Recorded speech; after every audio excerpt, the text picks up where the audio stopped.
नमः सिद्धेभ्यः।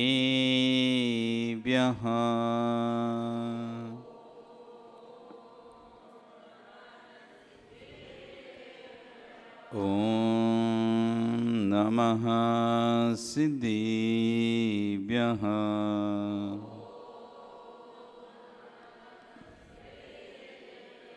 ॐ नमः सिद्धेभ्यः।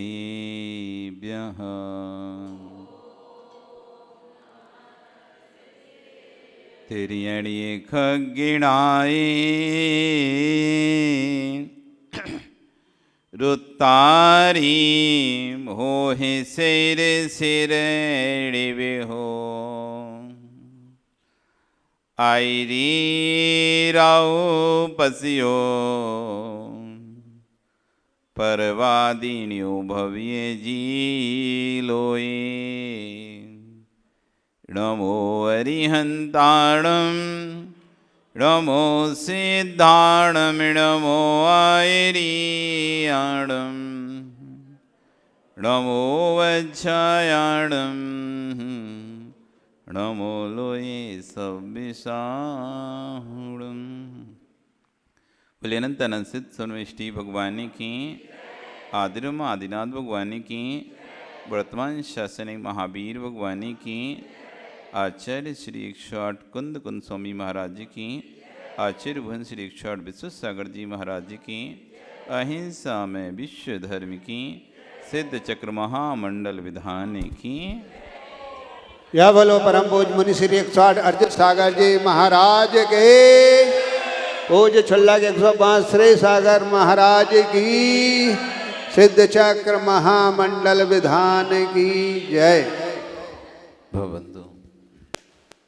वर्तमान शासन न्यायिक वर्धमान स्वामी के शासन में तीर्थंकर प्रभु की चरण निश्रा में बैठकर हम सभी यहाँ जिन देशना का श्रवण कर रहे हैं, परम पुण्य का उदय चल रहा है, जो कि हमको अष्टान का महापर्व में सिद्धों की आराधना करने का सौभाग्य प्राप्त हुआ है।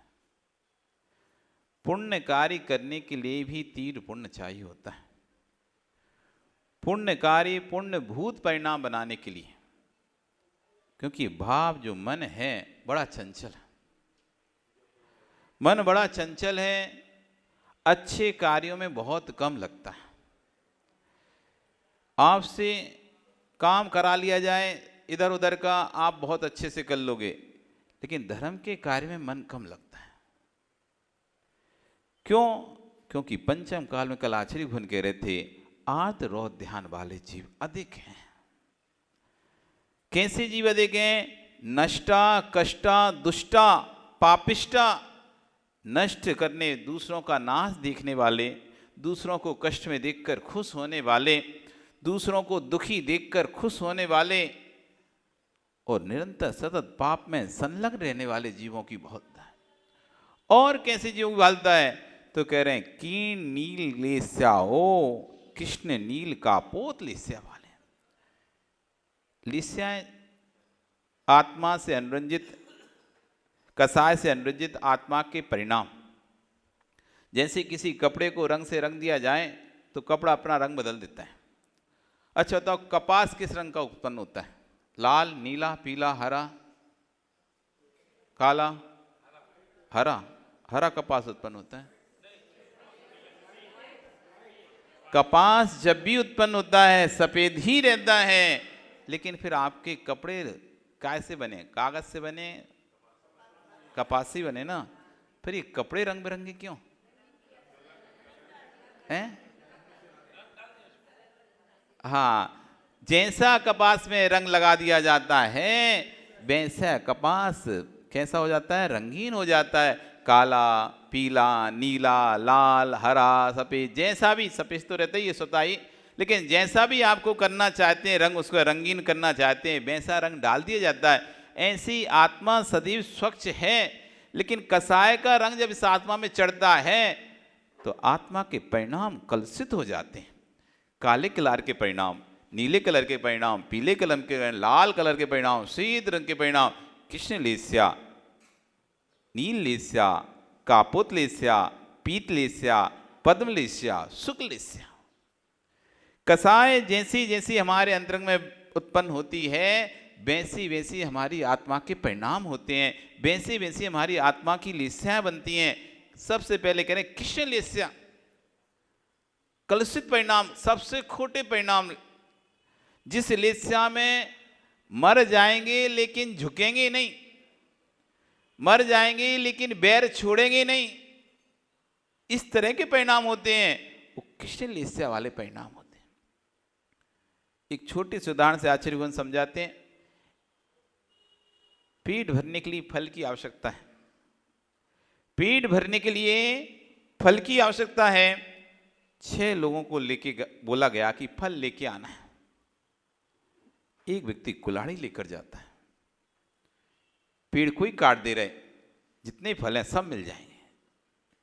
फल कितने चाहिए तो उसे पेट भरने के लिए 1-2, लेकिन सोच क्या रहा है, उसकी सोच में क्या है, पूरा पेड़ ही काट दे रहा, सारे फल मुझे मिलेंगे। वस्तु को समूल से नष्ट करने की सोचता है, उसके अंदर दया करुणा का भाव ही नहीं होता। ऐसा व्यक्ति कृष्ण लेस्या से युक्त होता है। कोई सामने रो भी रहा, तड़प भी रहा है, तब भी आप बिल्कुल भी दया नहीं आ रही आपके अंदर। कभी कभी देखते हैं घर में कोई बहुत रोता भी रहता है, परेशानी होता है, लेकिन आपसे उसने आपके साथ कुछ गलत किया होगा या आप उसको परेशान किया होगा, अब वो परेशान है तो आपके अंदर बिल्कुल भी दया नहीं पिघल रहे। ऐसे कठोर हो जाता है कभी कभी जीव। घर में व्यक्ति रोता रहे, बिलखता रहे, कुछ भी करता रहे, पर उससे कोई मतलब ही नहीं होता, मतलब ही नहीं होता।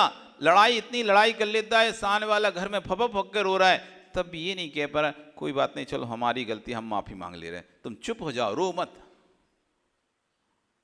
ये कृष्ण लेस्या का परिणाम है कि दूसरे के प्रति किंचित मात्र भी दया के भाव नहीं आने देता। दूसरा दुखी है, कष्ट में, संकट में रहे, हम क्या करें, ऐसे शब्द निकलते हैं। रो रहा है तो रोता रहे, मेरे को क्या करना है, बीमार है तो रहे बीमार, मैं क्या करूं, मैं क्या कर सकता हूं, मैं कुछ नहीं कर सकता, उसको बीमार रहे। आप कह रहे भैया उसकी थोड़ी मदद कर दो, मैं नहीं करूंगा मदद। पत्नी कह रही भैया भैया कि ऐसा हो गया, तुम थोड़ा मदद कर आओ, वो कह रहा नहीं, नहीं जाऊंगा मदद करने, जाऊंगा ही नहीं। कितना भी समझाने पर भी वो मान ही नहीं रहा। ये कृष्ण लेस्या वाले परिणाम हैं। कभी कभी आप जब जिद में आ जाते हो ना, ये करना नहीं है तो करना ही नहीं है काम। घर में कई बार ऐसे समीकरण बन जाते हैं जिन समीकरण में आप एकदम जिद्दी हो जाते हो। सामने वाला मुझे नहीं करना, इसके पैर, सास के पैर नहीं छूना तो नहीं छूना, आप चाहे कुछ करवा लो, तुम जिद में आ गए, ये काम नहीं करना तो नहीं करना। कितनी बार आप ऐसी जिद पकड़ लेते हो। कई लोग समझाते भी हैं तब भी आप मानते ही नहीं हो। उस समय आपके कृष्ण लेस्या के परिणाम चलते हैं। जब आप अधिक जिद में हो जाओ और समझाने पर भी ना समझो, मनाने पर भी ना मानो, कभी कभी रूठ जाता है व्यक्ति, ऐसा रूठता है कि 10-10 मना रहे हैं, भैया चलो भैया चलो भैया चलो, खाना खा लो, वे ऐसे सो गए, नहीं खाने नहीं, अब खाना आज तो भूखे रहेंगे हम, उठ ही नहीं रहे, खा ही नहीं रहे खाना। सब लोग घर के परेशान हैं, मना रहे हैं बार बार, तब भी भैया वो तो मान ही नहीं रहा, किसी भी कीमत में मानने तैयार ही नहीं है। ये कृष्ण लेस्या के परिणाम है। ये कृष्ण लेस्या के परिणाम नरक गति की ओर लेकर जाते हैं। इसलिए जब जब यदि आपके ऐसे भाव हो कि मानना ही नहीं मुझे, तो आज मन में ऐसा विचारा आज कोई आ जाए मैं मानूंगा ही नहीं, कुछ भी हो जाए मैं आज जाऊंगा ही नहीं, कितने भी लोग मनाने आ जाएं, कितने लोग बुलाने आ जाएं, मैं तो आज जाऊंगा नहीं। कभी कभी शादी विवाह में जाते हैं, कहीं कहीं जाते हैं, तो कोई आपकी थोड़ी सी आव भगत में कमी हो जाती है तो रूठ कर कमरे में बैठ जाते हैं। अभी बुला रहे हैं भैया, उनका नेक का काम है, उनका ही नेक है, उनको बुलाना है, वे आ ही नहीं रहे। उस समय आपकी तीव्र कृष्ण लेस्या के परिणाम चल रहे होते हैं। और उस समय यदि आयु बंद हुआ मान लीजिए, तो नियम से आपको नरक आयु का बंद होगा। इसलिए अपने परिणामों को स्वयं देखो कि यदि मेरे लिए ऐसे परिणाम हो रहे हैं, इससे नुकसान किसका है? इससे नुकसान हमारा ही है। घाटा हमारा ही है। ये परिणाम मुझे नरक आयु के लिए लेके जाएंगे। जिसने अपने परिणामों को पढ़ना सीख लिया तुरंत संभाल सकता है वो अपने परिणामों को। जैसी तीर कलसित परिणामों, ओ हो नहीं नहीं भैया, ऐसे भाव करूंगा तो मैं नरक चला जाऊंगा, उसका तो क्या, लेकिन मेरी जरूर दुर्गति हो जाएगी, तुरंत तस्मिच्छामि दुक्कडम कह लेता है। इधर परिणाम खराब होते हैं, मानव प्रकृति है, कसाय उदय में आती रहती है, कहीं कोई कसाय, कभी क्रोध, कभी मान, कभी माया, कभी लोभ, चारों कसाय उदय में आती हैं। उन कसाय के वशूत होकर ये आत्मा मोहित हो जाती है और वैसा क्रोध, मान, माया, लोभ करने लगती है। लेकिन जो तत्वज्ञानी विवेकी पुरुष होता है वो तुरंत संभलता है, तुरंत संभलता है। अरे नहीं नहीं,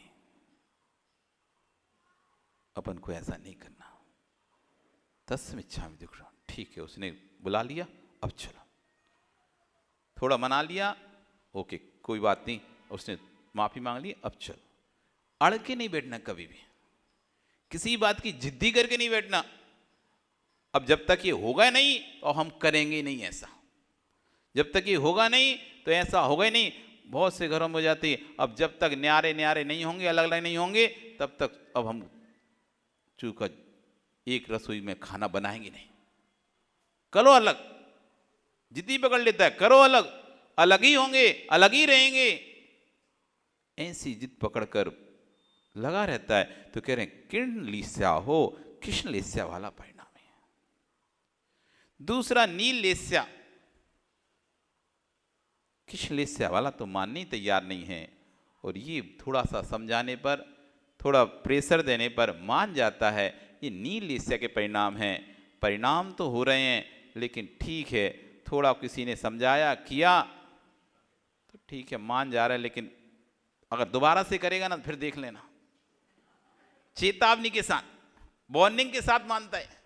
एक तो मान ही नहीं रहा था, उससे कह रहे तुम बताओ तुम्हारी कोई भी शर्त हो तो उस शर्त पे काम कर लेंगे, लेकिन नहीं, उसने तो मना ही करना ही नहीं, मतलब करनी नहीं है। और ये कह रहा है शर्त रहेगी मेरी इस तरह की, ये शर्तें स्वीकार हों तो ठीक है, पर ध्यान रख गड़बड़ करा तो फिर हो जाएगा ऐसे ही काम। ये नील लेस्या वाले व्यक्ति के परिणाम होते हैं कि एक तो माननी तैयार नहीं, मान रहा, बड़ी मुश्किल से मानता है, अपने परिणामों को मुश्किल से उसके स्थितिगण हो पाते हैं। ये नील लेस्या ऐसे जीव भी इस जगत में पंचम काल में ज्यादा है। कृष्ण लेस्या वाले तो देखते ही देखते हैं, नील लेस्या वाले आपको दिखाई देते हैं कि ठीक है, हम कैसे जड़ से नहीं काटते तो टहनी काटेंगे। अपने फल चाहिए, एक को तो क्या था, जड़ से ही काट रहा है, निपटा ही रहा है, कुछ जरूरत नहीं, खत्म, रिश्ता ही खत्म, हमारा कोई नहीं आज के बाद से। दूसरा रिश्ता तो खत्म नहीं कर रहा, लेकिन कह रहा है ठीक है, अब बेटी अकेली जाएगी मायके, हम नहीं आएंगे आज से मायके। बेटी के मतलब बहू पत्नी ही जाएगी मायके, वो पति नहीं जा रहा। पहले में तो पत्नी को ही नहीं जाने दे रहा था, खत्म, मायके से रिश्ता ही खत्म। दूसरे कह रहे तुम जाओ, अब तुम्हारा हमारा अपमान हुआ मायके में, तो हम नहीं जाएंगे आज के बाद, तुम जाना, तुम जाना, तुम जाना, लेकिन स्वयं उसको जाने बनने के, लेकिन स्वयं नहीं जा रहा। नीले से यानी अब उससे फल चाहिए तो सोच रहा है कि चलो पूरी डगाल काट ले रहे, वो मोटी तना होता है ना शाखा, वो काट ले रहे। व्यर्थ पेड़ को काटने से क्या है, संबंध खत्म करने से क्या, अपन नहीं जाएंगे, ऐसा सोचकर दूसरे व्यक्ति डगाल काट रहा है। ये नील लेस्या वाले परिणाम है।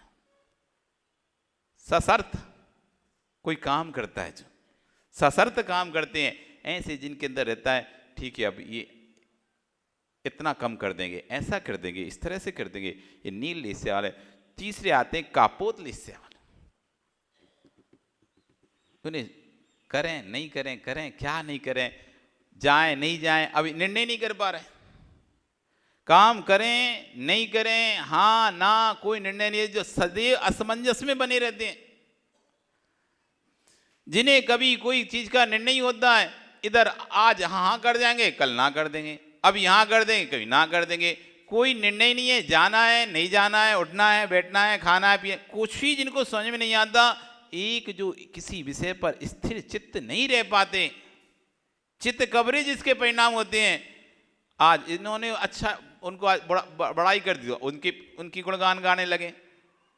उसने बुराई कर दी, उसकी गालियां देने लगे। कल जिसने को बुराई कर रहे थे उसने थोड़ी सी उसको प्रशंसा कर दी, अब उसके गुणगान गाने लगे। स्थिर नहीं है कि कहाँ जाना है, क्या करना है। ऐसे चित कबरे कबूतर के जैसे परिणाम जिसके हैं, जैसे कबूतर चित कबरा है, अनेक प्रकार के रंग उसके अंदर हैं, ऐसे चित कबरे जिसके परिणाम रहते हैं।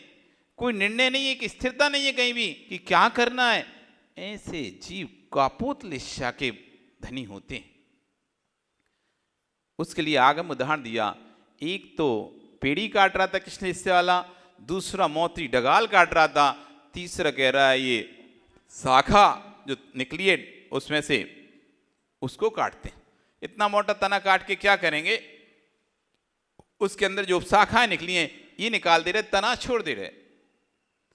इस तरह का जो जीव कापोत लिस्सा के परिणाम वाला, ये 3 प्रकार के लिस्सा के परिणाम वाले जीव पंचम काल में बहुलता है। अपने आप को अधिक होशियार समझना, चतुर समझना। मैंने देखो कितना उत्साह से काम किया है। आप चतुर व्यवहार में हो सकते हो, लेकिन कर्म सिद्धांत करेगा आप अकुशल हो। जितनी कुशलता में जगत में के व्यवहार में दिखती है, हम अपना कार्य इतनी कुशलता से कर लेते हैं, दूसरों को इतनी कुशलता से हम अपना कार्य निकाल लेते हैं, तो जगत की कुशलता आपके लिए धर्म में अकुशलता है। क्योंकि जितनी अधिक मायाचारी से आप अपना काम निकालते हो, उतना अधिक आपको त्रिंच गति का बंध होता है। आपको लगता है हम कुशल हैं, आप कुशल नहीं हो, आप अकुशल हो। आत्मा की दुर्गति कराना कभी कुशलता नहीं है। आज वर्तमान काल में ऐसे आर्त रोध ध्यान वाले नष्ट दुष्ट कष्ट दुखी पापी कृष्ण नील कापोत लिस्सा वाले जीवों की बहुलता है। आदि पुराण में आचार्य जिनसेन स्वामी ने अनेक प्रकार के श्रोता बताए। हंस जैसे श्रोता इस पंचम काल में ये श्रोता बहुत कम पाए जाते हैं। हंस जैसे श्रोता, जैसे हंस होता है, दूध को पीता है, नीर को छोड़ देता है, सार को ग्रहण करता है, निस्सार को छोड़ देता है, कल्याण की बातों को ग्रहण करता है, अकल्याण की बातों को छोड़ देता है। ऐसे श्रोता वर्तमान काल में अल्प हैं। हंस प्रकृति के श्रोता वर्तमान में अभी भैंसा वाले श्रोता ज्यादा हैं। भैंसा समझते हो, जानते हो भैंस देखी कि नहीं देखी, दूध पीते जिसका भैंस। ऐसे श्रोता, ऐसे कैसे कैसे ऐसे भैंस जब भी तालाब में जाती है, पहले कितना भी स्वच्छ तालाब हो, कितना भी साफ तालाब हो, पहले उसमें लोट लगाएगी, तालाब को गंदा करेगी, फिर उसमें लवसंगा करेगी, फिर उसके बाद पिएगी। ऐसे जो भैंसा जैसे श्रोता हैं, सभा को पहले विचलित कर देते हैं। कोई भी बात उठाकर, कोई भी मुद्दा उठाकर, कोई शांत सभा चल रही होती है, उस सभा में कुछ भी ऐसी बात छेड़ देते हैं जिससे पूरी सभा उद्वेलित हो जाती है, लड़ाई झगड़ा करने लगती है। और फिर बाद में चलो भाई छोड़ो, अब सब छोड़ो, ठीक है कोई बात। पहले तो सबको उद्वेलित कर दिए और फिर बाद में धीरे से पानी पी के निकल लिए, पूरा तालाब गंदा करके। ये भैंसा जैसे श्रोता ये पंचकाल में अधिक पाए जाते हैं। जोक जैसे श्रोता भी पाए जाते हैं, जो कि सभा में आते हैं, सभा में आकर भी सार को ग्रहण नहीं करते, दोषों को ही ग्रहण करके जाते हैं। जैसे जोक गाय के थन में चिपकी है, कहाँ चिपकी रहती है, थनों में लगी रहती है, वो दूध नहीं पीती, थन में रहकर भी खून ही पीती है, गंदा खून पी रही है, थन में लगकर भी गंदा खून पी रही है। ऐसे जोक जैसे श्रोता भी जगत में पाए जाते हैं, जो धर्म स्थान पर भी आते हैं, वहां पर भी देखते हैं कमी क्या रह गई है, क्या अच्छा है ये उनकी दृष्टि में नहीं दिखाई देता, क्या अच्छा है ये उनको समझ में नहीं आता, क्या कमी है यहां पर, क्या चीज नहीं दिखाई दे रही यहां पर, उस चीज को ढूंढते हैं। ये जोक जैसे श्रोता कहलाते हैं। ये भी इस पंचम काल में बहुलता से पाए जाते हैं। क्यों? क्योंकि काल ही इस तरह का है। इस तरह के लोग जब होंगे पंचम काल में, तभी तो आगे का छठा काल तैयार होगा। यहीं से तो जाएंगे, कहां से आएंगे? पंचम काल से ही तो ऐसे परिणाम खोटे कर करके जीव छठवें काल में पहुंचेगा और वहां पर जाकर आत्रोध ध्यान के साथ कृष्ण नील काल दिशाओं के साथ रहेगा। अब कैसे जीव जगत में दुर्लभ हैं, तो आचार्य भगवान आज यहां पर बता रहे हैं। अज्जव सप्रणि भरे पंचम आले मिच्छ पुब्या सुलहा सम्मत पुब सायर नाया राह दुर्लभा होंती। आज वर्तमान अपशमनी काल में, भरत क्षेत्र में, पंचम काल में मिथ्या दृष्टि सुलभ है, किंतु सम्यक दृष्टि गृहस्थ और मुनि दुर्लभ है। दुर्लभ कोई है तो सम्यक दृष्टि है, जिसकी समान दृष्टि, तत्व दृष्टि जिसकी है, जिसने कर्म और आत्मा के भेद को जान लिया है, जिसने स्वकर्म और पर कर्म को समझ लिया है। जगत में जैसे दूसरे के किए अपराध का फल आपको नहीं मिलता है, ऐसे वो समझ चुका है कि दूसरे के कर्म का फल मुझे नहीं मिलेगा। जैसे जगत में अपने ही अपराध का फल अपन को भोगना पड़ता है, ऐसी स्वयं किए कर्मों का फल हमको भोगना पड़ता है। ऐसा जिसके अंदर निर्णय हो चुका है, स्वयं किए जो कर्म सुवासुभ फल निश्चय ही भी देंगे। करें आप फल दे अन्य तो स्वयं किए निष्फल होंगे। जिसने इन पंक्तियों को अपने अंतरंग में आत्मसात कर लिया है और जो सुख में, दुख में, जीवन में, मरण में, लाभ में, अलाभ में, हर्ष में, विषाद में साम भाव रखता है, ऐसा जीव ही सम्य दृष्टि होता है। जीवे मरने लावा लाहे सु दुखम, सुख में, दुख में, जन्म में, मरण में, लाभ में, अलाभ में जो ना तो हर्ष करता ना विषाद करता, ऐसे जीव पंचम काल में सम्यक दृष्टि होते हैं, भी इस काल में दुर्लभ है। और बिना सम्यक के आचार्य मुनि कह रहे हैं हमारी तब साधना व्यर्थ है। जितनी भी हम भक्ति पूजन कर रहे हैं, क्रिया कर रहे हैं, चाहे उपवास आदि करते हो, चाहे कासन करते हो, चाहे जाप आदि करते हो, या भक्ति पूजन आराधना करते हो, यदि सम्यक नहीं है आपके पास तो ये सब व्यर्थ है। जैसे एक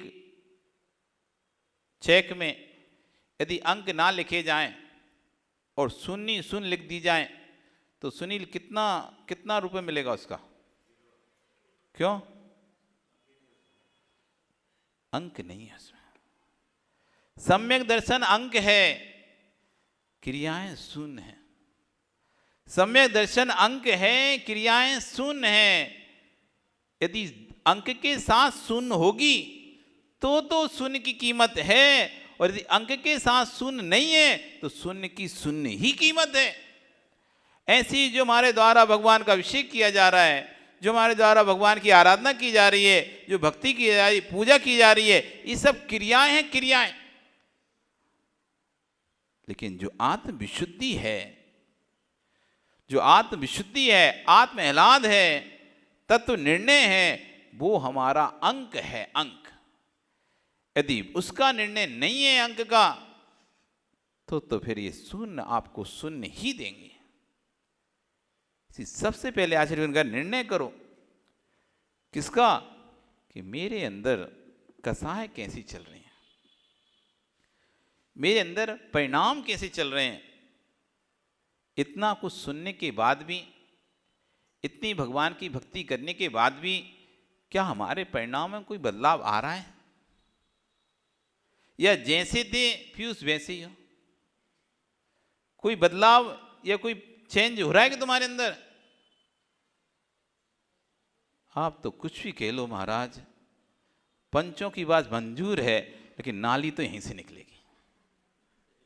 एक घर में लड़ाई हो रही भैया कि नाली यहां से निकलेगी, वो कह रहा है यहां से निकलेगी। पंचायत बुलाया गई, बिठाला गया, सब कुछ किया गया, बात तो तर्क रखे गए तो जिसके सामने जो जित पे अड़ा था वो कह रहे बात तो सब सही है, नाली तो वहीं से निकलना चाहिए, पंचों की बात मंजूर है, निकलेगी यहीं से पर।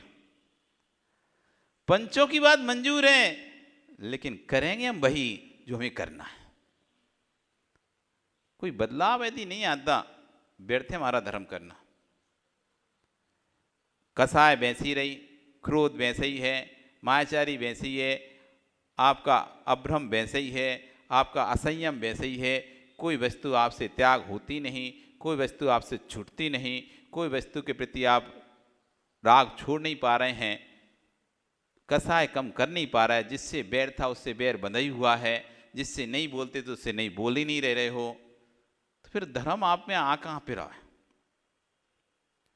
कहीं तो नहीं है धर्म, कहीं तो धर्म नहीं है। जिसके अंदर सम्यक तो आता है, धर्म आता है, उसका चेहरा बदल जाता है, उसके परिणाम बदल जाते हैं। एक सूखे घट में भी यदि आप पानी भरो वो घट का रंग बदल जाता है। सूखा घट था, नया सकोरा घर लेके आए, आप नया घट लेके आए हैं मिट्टी का, उसमें पानी भरोगे तो उसका रंग बदलेगा कि नहीं बदलेगा? खाली घड़ा और भरे घड़े में अंतर दिखाई देता ही नहीं देता। कोई से पूछने जाने की जरूरत नहीं है कि घट में पानी है कि नहीं है। दूर भी रखा हुआ घट है, पानी भरा हुआ घट रखा है, दूर भी खाली घट रखा है, दूर भी, दोनों घटों को आप दूर से पहचान सकते हो। पहचान सकते नहीं पहचान सकते? एक में पानी है कि नहीं है, कैसे कैसे पहचानोगे? इसमें पानी है किसे पानी नहीं है? हैं? उसमें स्निग्धता दिखाई देगी। जिसके अंदर पानी भरा उसमें सरसता दिखाई देगी, अलग ही उसका रंग दिखाई देगा। और जिसके अंदर पानी नहीं है और रूखा रूखा रुखंडिया हुआ अलग दिखाई देगा। ऐसे जिसके अंतर में सम्यकता आ रहा है, जिसके अंदर धर्म के प्रति आस्था आ रही है, गुरु के प्रति आस्था आ रही है, प्रभु के प्रति आस्था आ रही है, उसके अंदर अलग ही विशुद्धि दिखाई देगी। और जो सूखा है बस घटी है, बाकी वो किसी की प्यास बुझा नहीं सकता है। हमें अपने परिणामों को देखना है। कैसे अंतरंग में ये विधान, इतना बड़ा विधान किया, इस विधान के समय भी यदि हमारे परिणाम निर्मल नहीं हो रहे तो फिर कब होंगे? ऐसे समय में भी यदि हमारे परिणामों में यदि कसाय चल रही हो, कलुषता चल रही हो, तो फिर अब और कोई स्थान नहीं है परिणामों को निर्मल करने का। इसलिए परिणामों को अपने संभालो। क्यों? अब वर्तमान काल में आचार्य कह रहे हैं धर्म ध्यान है प्रमाद रहित। आज भी आप चाहें तो प्रमाद रहे कसाय से रहित मंद कसाय में धर्म ध्यान कर सकते हैं। शुक्ल ध्यान तो नहीं होगा, लेकिन वर्तमान पंचम काल में भरत क्षेत्र में धर्म ध्यान प्रमाद रहित होता है। ये जिनेन्द्र भगवान ने कहा है। कोई ऐसा ना कहे महाराज जी अब पंचम काल है, अभी तो इतना नहीं कर सकते जैसे आप बता रहे परिणाम शांत नहीं। ये पंचम काल में व्यक्ति प्रमाद रहित धर्म ध्यान कर सकता है। कौन सा धर्म ध्यान? आज्ञा विचय धर्म ध्यान। भगवान ने जो कहा बिल्कुल अकाट सत्य है। मैं देव शास्त्र गुरु के अलावा किसी अन्य के ऊपर अपना श्रद्धा नहीं लेके जाऊंगा। ये धर्म ध्यान, माला फेरने वाला धर्म ध्यान नहीं, पूजा वाला धर्म ध्यान नहीं। तुम सोचो कि पूजा वो तो हम करते ही महाराज जी, धर्म ध्यान नहीं, ये नहीं है धर्म ध्यान। धर्म ध्यान है आज्ञा विचय, आज्ञा विचय नाम का धर्म ध्यान। कि भगवान ने जो कहा है, गुरु ने जो कहा है वो अकाट सत्य है। उनकी बात को मैं कभी नहीं टालूंगा, उनकी बात को मैं सा हृदय धारण करूंगा, अपने मस्तक को परिधारण करूंगा, उनके द्वारा कही हुई प्रत्येक बात को मानूंगा। ऐसा अकाट सिद्धांत होना, यह आज्ञा विचय नाम का धर्म ध्यान। अंजन चोर जिसे क्या कुछ भी नहीं था उसे तो, पर मात्र इतना था जिनेन्द्र भक्त जो सेठ ने जो उसको मंत्र दिया है, वो सेठ कभी भी झूठ नहीं बोलता है। अंजन नाम का एक चोर था जो कि चोरी आदि करता था, सप्त व्यसनों से युक्त था। एक बार वो पकड़ने की नौबत में आ गया और सेना पूरी उसके पीछे पड़ी हुई थी। राजा के सैनिक पड़े हुए थे। वो भागते भागते जंगल में पहुंचा। वहां देखा कि एक व्यक्ति एक नीचे बड़े बड़े अस्त्रों को लगाकर एक छीका बनाकर बैठा हुआ है, लेकिन थोड़ी देर बैठता है फिर नीचे उतर जाता है, फिर थोड़ी देर बैठता है फिर नीचे उतर जाता है, फिर ऊपर चढ़ जाता है। तो वो तो भूल गया पीछे सैनिक, लेकिन ये देख रहा था कि क्या कर रहा है, क्या कर रहा है। उससे पूछा था, भाई तुम क्या कर रहे हो ये? तो बोला कि भैया तुम जाओ, तुम्हें क्या करना है, तुम जाओ यहां से। अरे बताओ तो तुम कर क्या रहे हो, तुम क्या करोगे मैं जान कर? अरे फिर भी बताओ तो, मुझे जानने की इच्छा है। मैंने कभी ऐसा देखा नहीं है कि कोई नीचे अस्त्र लगाकर ऐसे और ऊपरी टोकनी लगाकर उससे बैठे। क्यों, क्या कर रहे हो, क्या सिद्धि कर रहे हो, क्या बात है? तो फिर बोलता है, अरे भाई ऐसा है, हमारे बगल में एक सेठ रहते हैं, जिनेंद्र को सेठ रहते हैं। उन्होंने मुझे एक मंत्र बताया, उस मंत्र से आकाश में विहार कर सकते हैं, आकाशगामी रिद्धि प्राप्त हो जाती है। लेकिन मेरे अंदर एक विकल्प आ रहा है, कहीं रिद्धि प्राप्त नहीं हुई तो मैं तो मर गया।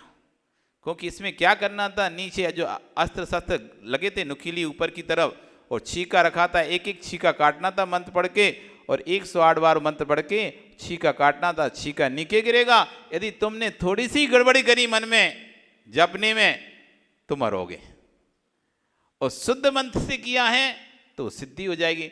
कहीं उस सेठ ने सही बताया कि नहीं बताया, ये मन में विकल्प है। कहीं वो जलन के कारण ये तो उल्टा सीधा नहीं बता दिया, हम जाएं मर जाएं। इसलिए बार बार मन तो होता है, एक विषय होता है कि नहीं सेठ क्यों हमसे दुश्मनी निकालेगा, सही बताया वो धर्मात्मा था। पर एक मन होता है, क्या पता कहीं सिद्ध नहीं हुआ, मर गए तो।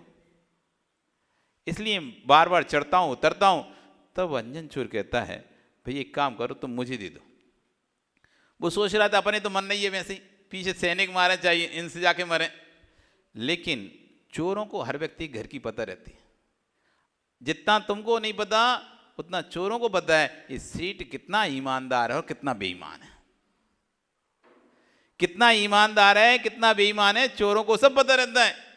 उसने कहा, अरे वो सेठ जी तो कभी भी आज तक झूठ नहीं बोलते, वो तो सदैव सत्य ही बोलते हैं। और मैंने जितना मेरा उनका साथ अनुभव है, मैंने देखा है सुना है लोगों से उनके बारे में, वो असत्य नहीं बोलते हैं। उससे कहा, लाओ आप मुझे दो। और कौन सा मंत्र है? नमोकार मंत्र है। नमोकार मंत्र उसको बता दिया। इधर वो सेठ चला गया और ये जाके छीके पे बैठ गया। अब इधर सैनिक चिल्ला रहे हैं, पकड़ो पकड़ो पकड़ो, वो भागो, वो खड़ा है, वो है वहां पे, भागो भागो भागो, चलो पकड़ो इसे। अब इसमें वो भूल ही गए मंत्र क्या था। दिमाग इधर से विवेक उधर पहुंचा और मंत्र भूल जाता है। लेकिन उसको आस्था थी, श्रद्धा थी इस बात पर, भगवान की वाणी है, उस धर्मात्मा सेठ ने बोला है तो नियम से झूठ नहीं होगा। जो वो क्या कहा था वो नियम से सत्य होगा। और इस आस्था पर, इस श्रद्धा पर कि सेठ ने कहा है कि इस मंत्र से, जो मंत्र उसने कहा है उसको जपने से आकाशगामी रिद्धि प्राप्त हो जाती है। तो अब मंत्र भूल गया हूं, पर मैं सेठ पर आस्था करता हूं कि सेठ ने जो कहा है वो अकाट सत्य है, मैं उसको हृदय में धारण करता हूं। और एक ही बार में 108 छीके काट देता। ये है श्रद्धा, ये है आज्ञा विषय नाम का धर्म ध्यान। ऐसी श्रद्धा है आपको? आप तो गुरु भी बोल दें तो आप उसको भी बात को काट दो। भगवान तो बोलते नहीं है तो भगवान की बात क्या सुनोगे तुम?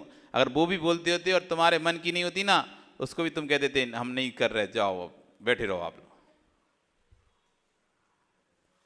इतनी अकाट श्रद्धा होना चाहिए, इतनी अकाट आस्था होना चाहिए। एक बार में 108 काट दिए। नीचे जैसी टोकनी जा रही थी, तुरंत आकाशगामी विद्या सिद्ध हो गई। अधर में लटक गई टोकनी और एक विद्या सामने आ खड़ी हुई। स्वामी बोलिए, मुझे क्यों आह्वान किया? कहीं आपको कहां चलना है, मैं वहां लेके चलूंगी। तब वो कहती, भैया मुझे तो सेठ के पास लेके चलो। जिस सेठ के मात्र नाम स्मरण करने मात्र से जब मुझे विद्या सिद्ध हो सकती है, तो आकाश में गमन करने वाली विद्या सिद्ध हो सकती है, तो फिर और भी बड़ी विद्या होगी, वो भी मैं सिद्ध कर सकता हूं। फिर तो सेठ के पास लेके जाओ। सेठ के पास लेके गए, सेठ कर रहे थे सुमेरु पर्वत की वंदना। वो उसको देखते हैं, अरे ये चोर यहां कहां से? उससे पूछते तुम यहां कहां से? बोले आपकी कृपा से, मेरी कृपा से। आपने जो मंत्र दिया था मैंने उसको आपकी श्रद्धा पूर्वक बस उसको एक बार में काट दिया। मंत्र तो याद नहीं था, लेकिन आप पर आस्था थी कि आप कभी झूठ नहीं बोलेंगे, भगवान जो मंत्र दिया है सत्य है। और ऐसी आस्था के साथ मैंने उस छीके काट दिए, वो विद्या सिद्ध हो गई। अब मैं चाहता हूँ कोई ऐसी विद्या हो जिससे मैं आराम से और चोरी कर सकूं। अब तो अभी तक अंजन विद्या थी तो आंख में काजल लगा के हो जाता था, अब लेकिन उसमें ही डर था पकड़ने का। लेकिन अब तो आकाशगामी विद्या सिद्ध हो गई, तो इससे अब मैं आकाश में उड़ सकता हूँ। लेकिन मैं ये चाहता हूँ ऐसी विद्या मिले मुझे जिससे मुझे पहले से ही पता चल जाए कहां पर क्या रखा है। अब देखो सेठ कहते हैं हाँ है विद्या मिलेगी। तो वो कह रहे किसके पास है? मेरे पास नहीं है, यहाँ पे एक मुनिराज है उनके पास है, उनके पास चले जाओ, वहां पर विद्या मिल जाएगी। वो मुनिराज के पास जाता है। मुझे तो वो विद्या चाहिए जिसमें सब कुछ पहले से पता चल जाए। तो मुनिराज का ठीक है मिल सकती विद्या, लेकिन उसके लिए आपको बहुत कुछ करना पड़ेगा।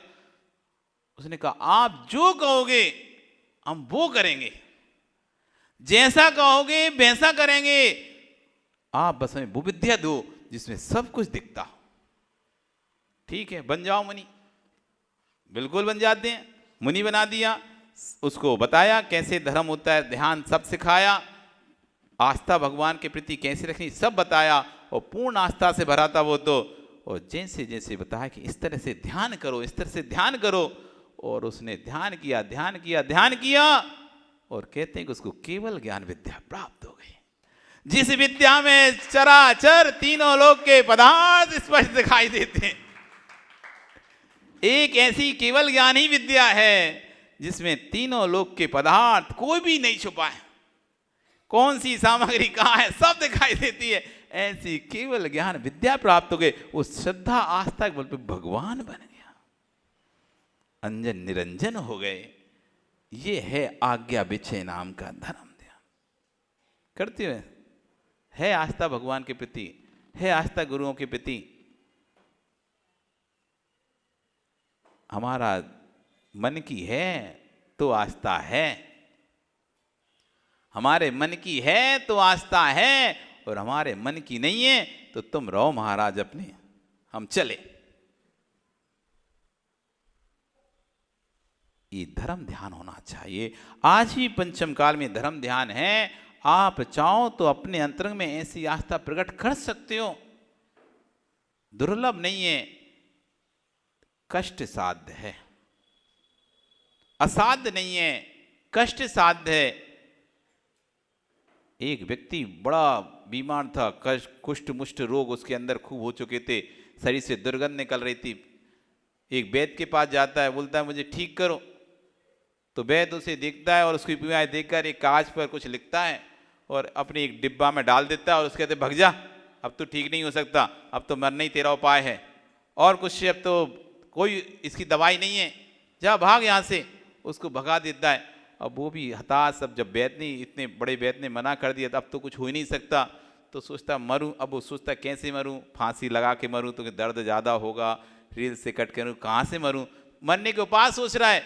शमशान में बैठा हुआ, तभी देखता है कि एक शमशान में एक खोपड़ी में बरसात का पानी भरा था, वहाँ एक कालिया नाग जहरा कोबरा उस पानी को पी के जाता है। वो सोचता है ये ठीक है, अपन कहाँ जहर ढूंढने जाएंगे, कहाँ रस्सी ढूंढेंगे, कहाँ जाएंगे, अभी यहीं मर जाते हैं, पानी जहरीला हो गया होगा, सांप ने पी लिया है, इस जहरीले पानी को पीकर ही अपन मरते हैं। और सांप के जाते ही वो उस पानी को उठाता और पी लेता है, और जैसे ही पानी को पीता है उसका जो रोग था वो धीरे धीरे ठीक होने लगता है, ठीक हो जाता है। वो दौड़ा दौड़ा वैद्य के पास आता है, आप तो बोल रहे थे देखो मेरे रोग की कोई दवाई नहीं है, और देखो मेरा रोग ठीक हो रहा है। वैद्य भी आश्चर्य, ये कैसे हो सकता है। उसने कहा इधर आओ। उसने उस डिब्बे में जो फेंकी थी पर्ची वापस निकाली, पढ़ो इसे क्या लिखा है इसमें। क्या ऐसा ही हुआ तुम्हारे साथ? उस पर्ची में लिखा था, यदि कोई नर कपाल की खोपड़ी में बरसात का पानी कोबरा नाग पी के जाए, वो पानी यदि इसको पिलाया जाए तो ठीक हो जाएगा। तो बोला, भाई मैं कहाँ से नल कपाल लेके आता, कहाँ से पानी बरसाता, कहाँ से कोबरा नाग लेके आता, कहाँ से तुझे पिलाता? इसलिए मैंने कह दिया था कि जा, कुछ नहीं हो सकता, क्योंकि ये कार्य बड़ा कष्ट साध्य था, लेकिन असाध्य नहीं था। असाध्य नहीं था, कष्ट साध्य था, नियोग मिलना कठिन था, लेकिन असाध्य नहीं था। ऐसी पंचम काल में समय में परिणामों को स्थिर रखना कष्ट साध्य तो है, सिद्धा बना पाना कष्ट साध्य तो है, लेकिन असाध्य नहीं है। हम चाहें तो अपनी ऐसी आस्था सिद्धा प्रभु और गुरु के प्रति बना सकते हैं। कष्ट आएंगे, संकट आएंगे, पीड़ाएं आएंगी, लेकिन उसमें घबराएंगे नहीं, तो नियम से आपकी आस्था सिद्धा दृढ़ हो जाएगी। आज आपका समय, कल फिर आओगे, करेंगे कल चर्चा इस पर, और चर्चा धर्म ध्यान के विषय में, आज्ञा विचय नाम का धर्म ध्यान के विषय में, और जो 4 प्रकार के धर्म ध्यान उस विषय में चर्चा करेंगे। बोलिए भगवान महावीर स्वामी की।